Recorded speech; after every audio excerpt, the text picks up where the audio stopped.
নমস্কার দর্শক বন্ধুরা, আমি দীপান্বিতা। আমার এই দীপান্বিতাস কিচেনে আপনাদের সকলকে স্বাগত। আজকে আমি আপনাদের কাছে শেয়ার করছি সুগার ফ্রি ছানার ভাপা সন্দেশ। এই সন্দেশটা ডায়াবেটিস রোগীরা অনায়াসে খেতে পারবে। আর এই সন্দেশটা আমাদের শহর চিত্তরঞ্জনের প্রসিদ্ধ মিষ্টি। আমার এই ভিডিওটি প্রথম থেকে শেষ পর্যন্ত দেখার জন্য আপনাদের কাছে একান্তভাবে অনুরোধ রইল। আশা করছি আপনাদের সকলের ভালো লাগবে। তাহলে চলুন রেসিপিটি দেখানো শুরু করি। ভাপা সন্দেশ তৈরির জন্য আমি এখানে 1 লিটার গরুর দুধকে লেবু দিয়ে কাটিয়ে ছানাটাকে জল দিয়ে ভালো করে ধুয়ে নিয়ে পরিষ্কার কাপড় দিয়ে জল ঝরিয়ে নিয়ে ছানা তৈরি করেছি। আপনারা যে কোনো প্যাকেটের লিকুইড দুধ ব্যবহার করতে পারেন। এবার ছানাটাকে আমি একটা মিক্সার জারের মধ্যে ঢেলে দিলাম।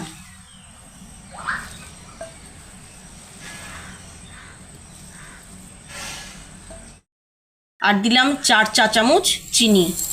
তবে চিনিটা যে যার স্বাদ অনুযায়ী দেবেন, তবে ভাপা সন্দেশটা খুব একটা বেশি মিষ্টি হয় না। এবারে দিচ্ছি 1 চা চামচ এলাচের গুঁড়ো। এবারে দিচ্ছি হাফ কাপ গুঁড়ো দুধ। এখানে আমি চিনিটা দিয়েছি বলে লিকুইড দুধ দেবার কোনো কারণ নেই, এমনিতেই এটা পেস্ট হয়ে যাবে। এবার আমি এটা মিক্সিতে পেস্ট করে নেব।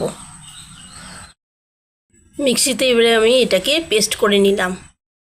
এবার আমি সন্দেশটাকে ভাপানোর জন্য আমি একটা কেক টিন নিয়েছি। আপনারা যে কোনো স্টিলের পাত্র নিতে পারেন।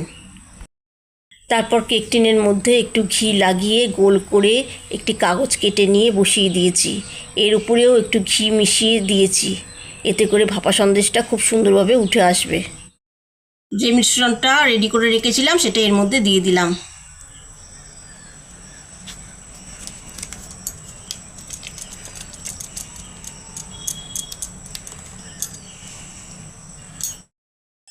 এবার আমি পাত্রটাকে একটু ঝাঁকিয়ে নিচ্ছি, এতে করে চারদিকে সমানভাবে বসবে। এবারে আমি একটা পুরনো কড়াইয়ের মধ্যে আগে থেকে জল দিয়ে দিয়েছিলাম। জলটা গরম হয়ে ফুটে গেছে আর স্ট্যান্ডে বসিয়ে দিয়েছিলাম। এবার এর উপরে কেক টিনটা বসিয়ে দেবো। এবার পাত্রটাকে স্ট্যান্ডের উপর বসিয়ে দিলাম, দিয়ে চাপা দিয়ে দিলাম, দিয়ে স্টিম করে নেব।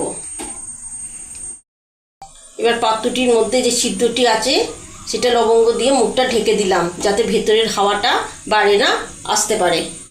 এখানে ফ্লেমটা আমি মিডিয়াম টু লোতে রেখে সন্দেশটা ভাপিয়ে নেব। এবার 30 মিনিট পর ঢাকাটা খুলে নিলাম। এবার একটা ছুরির সাহায্যে চেক করে দেখি সন্দেশটা হয়েছে কিনা। এই ছুরির গায়ে সন্দেশটা লেগে নেই মানেই আমাদের এটা তৈরি হয়ে গেছে। এবার এটাকে 2 ঘন্টার জন্য ফ্রিজে ঢুকিয়ে রেখে দেবো। 2 ঘন্টা পর ফ্রিজ থেকে বার করে নিয়ে এলাম আর একটা ছুরির সাহায্যে চারদিকটা ডিমোল্ড করে নিয়েছি।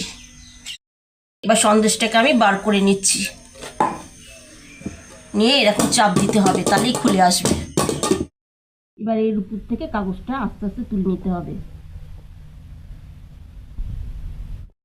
এবার সন্দেশটাকে আমি পিস পিস করে কেটে নিয়ে আমন্ড বাদাম দিয়ে গার্নিশিং করে দিয়েছি। এবার একটুখানি টেস্ট করে দেখব খেতে কেমন হয়েছে।